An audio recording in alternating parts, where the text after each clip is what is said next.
புரியுது சித்தி. புரியலையே, உனக்கு புரியலையே. அதனாலதான் நான் இத்தனையும் பேச வேண்டி இருக்கு முத்தரசு. ஒருவேளை நாம ஓட்டாண்டி குடும்பமா இருந்திருந்தா யாராவது மதிப்பாங்களா? நீயே சொல்லு. இல்ல சித்தி. அதனால நீ செய்யற விஷயங்களை எல்லாம் பார்க்கும்போது இந்த குடும்பத்தை நீயே ஓட்டாண்டி ஆக்கிடுவியோன்னு எனக்கு பயம் வந்துருச்சுப்பா.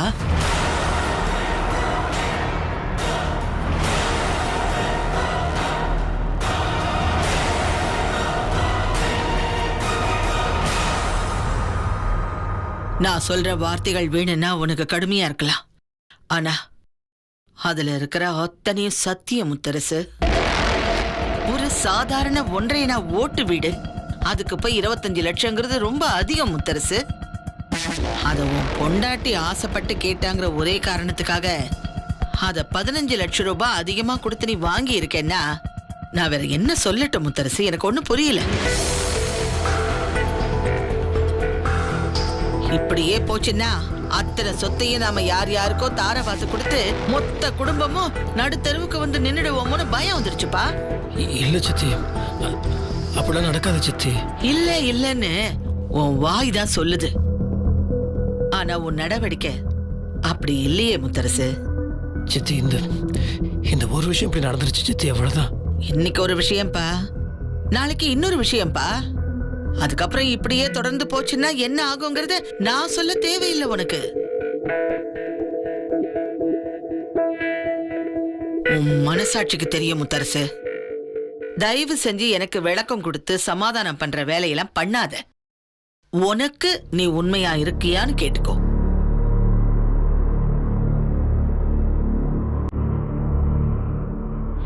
நான் பண்ணது தப்புதான் சித்தி, என்ன மன்னிச்சிரு சித்தி.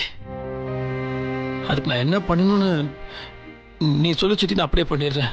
இத பாருப்பா முத்தரசு, வாயார நான் உன்ன என் புள்ளன்னு எப்பவும் சொல்லிக்கிட்டு இருப்பேன்.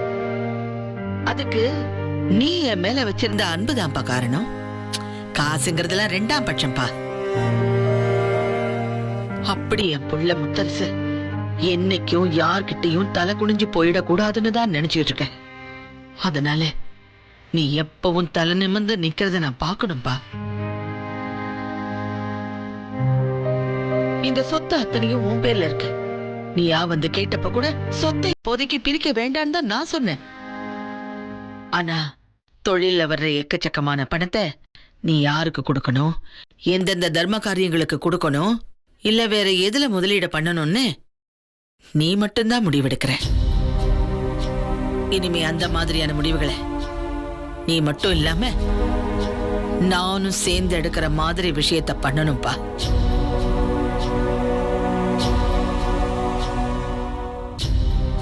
இனிமே பேங்க்ல நானும் சேர்ந்து கையெழுத்து போட்டாதான் நீ யாருக்கும் பணம் கொடுக்க முடியும், எந்த செலவும் பண்ண முடியுங்கிற ஏற்பாட்டை பண்ணணும் முத்தரசு.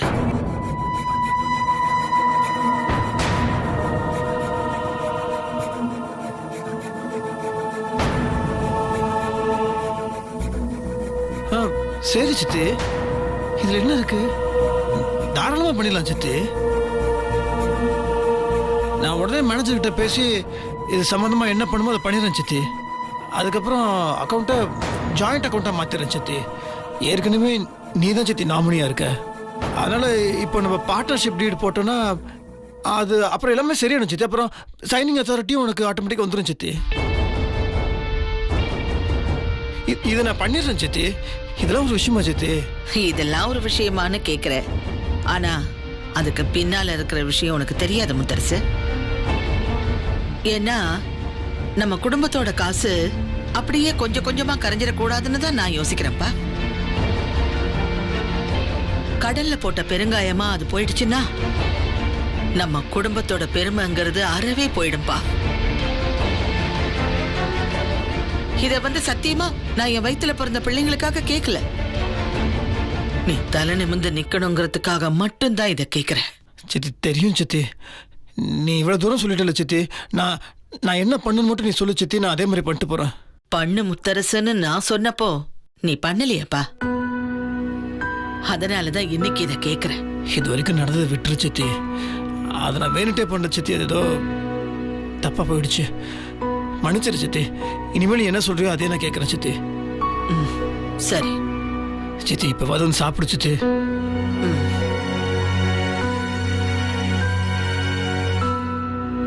முத்து மாமா,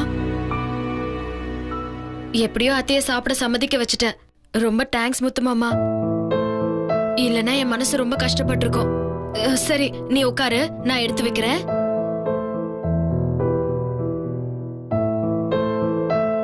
சகல அத்தை பயங்கரமான ஆளுதான். மிகப்பெரிய காரியத்தை ஈஸியா சாதிச்சுட்டாங்க. ஆனா எதுக்காக இதுக்கு மாப்பிள்ள சம்மதிச்சாருன்னே தெரியலையே. அதான் சகல எனக்கும் புரியல. என்னவோ.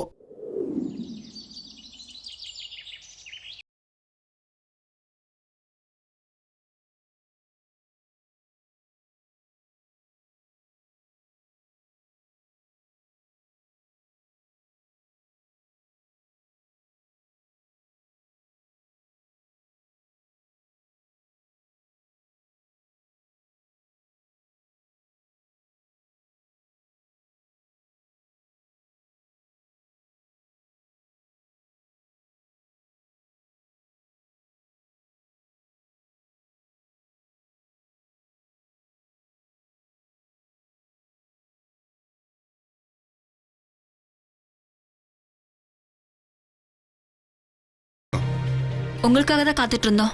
முத்தரசு சார் இருக்காரா? அண்ணன் மேலதான் இருக்காரு. நீங்க உட்காருங்க, நான் போய் அம்மாவை கூட்டிட்டு வந்துடுறேன்.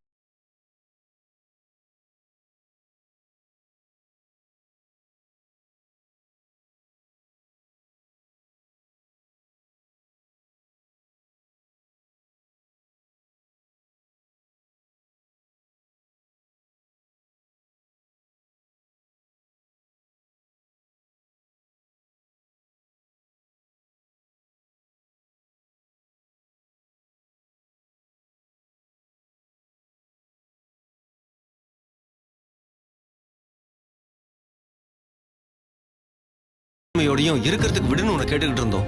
நீ என்னடானா சித்திய டிபெண்ட் பண்ணி எல்லாமே பண்ற மாதிரி பண்ணிட்டியடா. இது நீயே போய் மாட்டிக்கிற மாதிரி இல்லையா?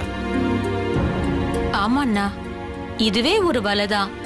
இதுல போய் நீங்க சிக்கிறது உங்களுக்கு நல்லது இல்லைன்னா இது உங்க ஃபியூச்சருக்கு கூட பிரச்சனையா முடியும். என்ன பண்ண சொல்றீங்க? அதுக்கப்புறம் சித்தி என்ன பண்ணுச்சு தெரியுமா? சாப்பிட மாட்டேன்னு சத்தியாகிரகம் பண்ண ஆரம்பிச்சிருச்சு. சித்தி சாப்பிடலன்னா மாத்திரை போடாது, மாத்திரை போடலாம் பாவம். அதுக்கு சுகர் ப்ரெஷர்லாம் இருக்கு. அதோட ஹெல்த்தும் முக்கியம் இல்லை. அது இப்போதைக்கு அந்த பிரச்சனை என்ன பண்ணுறதுன்னு தெரியல. சரி, சித்தியை முடிவு எடுக்கணும்னு விட்டுட்டேன். அது பாவத்தை கோவத்தை இந்த மாதிரி பண்ணுமே தவிர எல்லா விஷயத்துலையும் என் விருப்பத்துக்கு மாறலாம் முடிவு எடுக்காது. பயப்படாதீங்க. வா.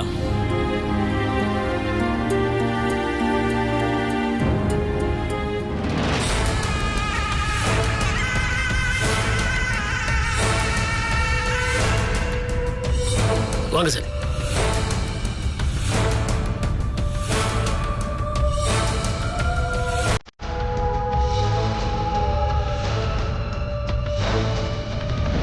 சித்தி உட்கார. சித்தி வணக்கம் சார். வணக்கம்.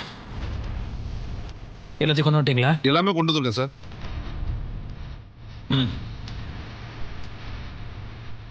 நீங்க சொன்ன மாதிரி பார்ட்னர்ஷிப் டீடு போட்டாச்சு. அதே மாதிரி பேங்க்ல ஜாயிண்ட் அக்கௌண்ட்டை மாத்திரக்கான எல்லா ஃபார்ம்ஸுமே கொண்டு வந்திருக்கேன். செக் சைனிங் அத்தாரிட்டிக்கு அதுலேயே தனியாக இன்னொரு ஃபார்ம் ஒன்று இருக்கு.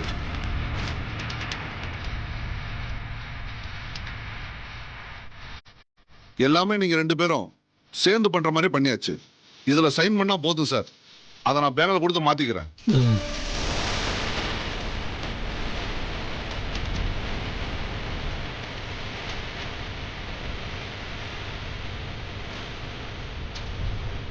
சித்தி இங்கே சைன் பண்ணிடு. தேங்க.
2 பேர் சேர்ந்து சைன் பண்ற ஜாயிண்ட் அக்கௌண்ட் புது செக் புக் பேங்க்ல இருந்து வாங்கிட்டு வந்து உங்களுக்கு கொடுத்துறேன். இது ஓகே ஆனதும் உங்க தனி அக்கௌண்ட க்ளோஸ் பண்றதுக்கான ஃபார்ம் வாங்கிட்டு வந்து தரேன். சைன் பண்ணி கொடுத்தீங்கன்னா க்ளோஸ் பண்ணிடலாம் சார். சரி, அப்ப நான் வரேன் சார். அம்மா வரமா? வரேன் சார். சரிப்பா. சித்தி, அது நாளைக்கு நாள் நல்லா இருக்கு. வெண்ணில அந்த வீடு வாங்கியிருக்கோம்ல, பால் காய்ச்சிடலாம் சித்தி. நீ வா சித்தி, எல்லாம் ஒன்றா போயிடலாம்.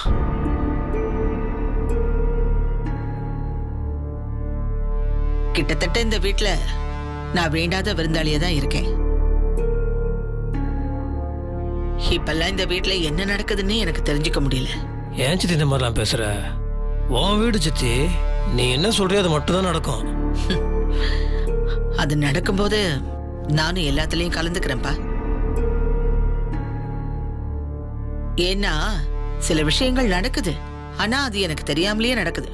ஒண்ணு அதை நானா தெரிஞ்சுக்க வேண்டியிருக்கு, இல்ல அந்த விஷயங்கள்லாம் நடந்து முடிஞ்சதுக்கு அப்புறம் தான் எனக்கு தெரிய வருது.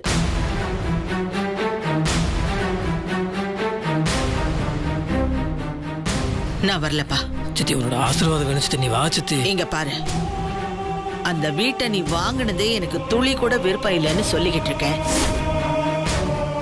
அப்படி இருக்கும்போது நாங்க வந்தா கூட அது ஆசீர்வாதமா இருக்காது முத்தரசு. மனக்குறையோடு அதுல கலந்துகிட்டு சும்மா போலியா ஆசீர்வாதம் பண்றதுல எனக்கு விருப்பம் இல்ல. அத்தை அத்தை அத்தை, நடந்த எல்லாத்தையும் மறந்து மன்னிச்சிடுங்க. தயவு செஞ்சு நீங்களும் வாங்க அத்தை. நான் வேற யார்கிட்டயும் பேச விரும்பல. என் பையன் முத்தரசு கிட்ட தான் நான் பேசிட்டு இருக்கேன். முத்தரசு, நீங்க எல்லாரும் போய் பால் காய்ச்சிட்டு வாங்க. மத்த எல்லாரும் வருவாங்க, புரியுதா?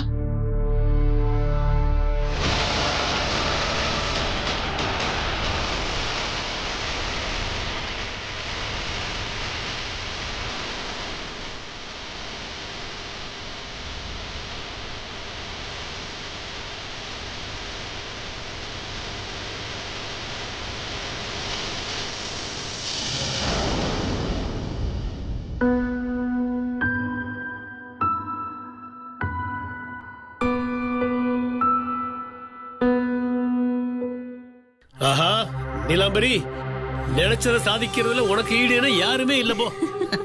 ஆமாமா, நான் கூட அண்ணன் இந்த விஷயத்துல என்ன சொல்லுமோ ஏது சொல்லுமோன்னு நினைச்சுக்கிட்டே தான் இருந்தேன். ஆனா சம்மதிச்சு இப்போ கடைசியில கையெழுத்தும் போட்டுருச்சு. மனசுக்கு இப்பதான் ரொம்ப நிம்மதியா இருக்கு. அம்மா, இனிமே நீ நினைச்ச மாதிரி எனக்கு காசு கொடுக்க முடியலமா? அது கூட முக்கியம் இல்ல. முத்தரசு இனிமே பணத்தை வாரி எரிக்கிறத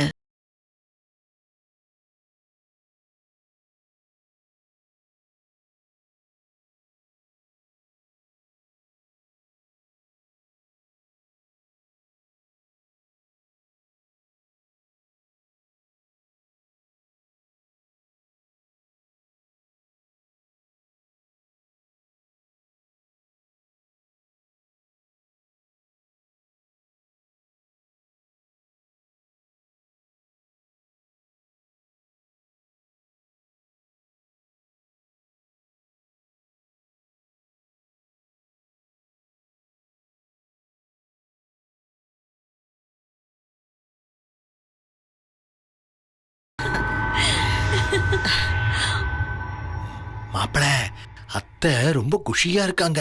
மாம்சு, நமக்கு இதான் சரியான நேரம். நம்ம நினைச்சதை சாதிக்க முடியுமாமா? ஆமா ஆமா. சரி சரி, இப்போ நீங்க சிம்ரனை கூட்டு வாங்க. நான் இங்க போறேன், நீங்க அங்க போங்க, சரியா? Okay Karthi, all the best. Thank you thank you. இப்பதான் சந்தோஷமா இருக்குமா? வாப்பா கார்த்தி, சொல்லு. இந்த மும்பைல இருந்து அண்ணன் ஃப்ரெண்டுன்னு ஒரு கும்பல் வந்திருக்குல்லம்மா, அவங்க இங்கேயே டேரா போட்டுருவாங்க போல இருக்கு. எப்படியாவது அடிச்சு துரத்தி விட்டுறணுமா?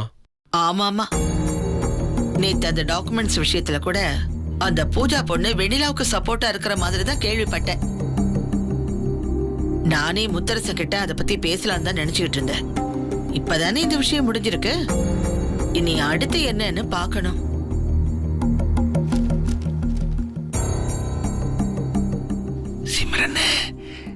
சிம்ரன், நீ கார்த்திக் கிட்ட ஒரு முக்கியமான விஷயம் பேசினல. ஆமா, உங்களுக்கு எப்படி தெரியும்?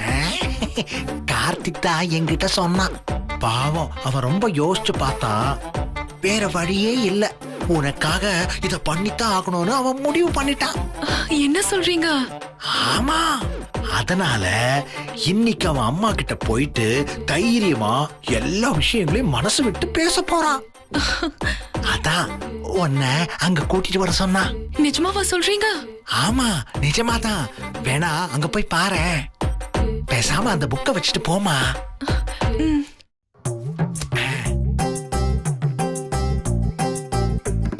அம்மா, அந்த சிம்ரன் பொண்ணு இங்க வரும். அது கிட்ட நேரடியா ஹிந்தில பேசி சொல்றமா. உனக்கு ஹிந்தி தெரியுமாடா? தெரியுமா, ஓரளவுக்கு கத்துக்கிட்டேன். அதனால அந்த சிம்ரன் பொண்ணு கிட்ட நீங்க இங்க தங்கினது போதும், உடனடியா உங்க ஊரை பார்த்து கிளம்புற வழியை பாருங்கன்னு சொல்லிடுறோமா. அது நீ இப்படி நேரடியா சொன்னா முத்தரசை ஏதாவது தப்பா நினைச்சுக்க மாட்டானா? இதுல தப்பா நினைக்கிறதுக்கு என்னமா இருக்கு? அவங்க எப்ப பார்த்தாலும் ஏதாவது பிளான் பண்ணிக்கிட்டே இருப்பாங்க. அதெல்லாம் பார்த்துட்டு நம்ம சும்மா இருக்கணுமா? சரிதான். அதெல்லாம் நான் சொல்லிடுறேம்மா. நான் சொல்றதை கேட்டு நீங்க அச்சா அச்சான்னு சொன்னா மட்டும் போதும், நான் பாத்துக்கிறேன் மிச்சத்தெல்லாம். அச்சா அச்சா அவ்வளவுதான், அவ்வளவுதாமோ, அவ்வளவுதாமோ. சிம்ரன் इधर आओ.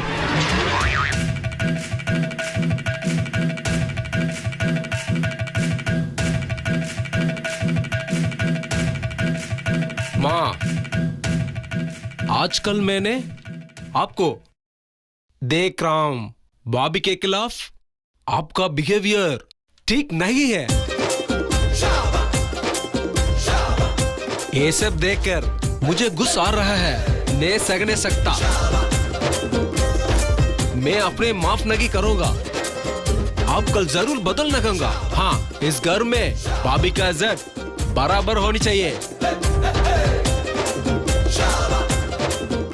आप उनको अपनी बहू माना चाहिए, वरना पता नहीं क्या होगा, समझे?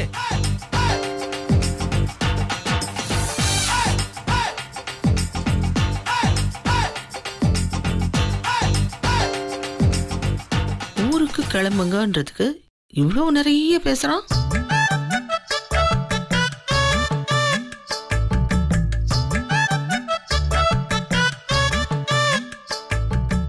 என்னம்மா நீ அச்சா அச்சான்னு சொல்லாம இருக்கேம்மா? இல்லடா, என்கிட்ட சொல்லும் போது ரொம்ப கம்மியா சொன்ன, இப்போ நீளமா பேசுறியடா. அம்மா அம்மா, அவளுக்கு எல்லாம் புரியணும்ல, திடீர்னு கம்மியா பேசினா எப்படி? அச்சா அச்சா சொல்லு. அச்சா அச்சா அச்சா சுத்திட்ட.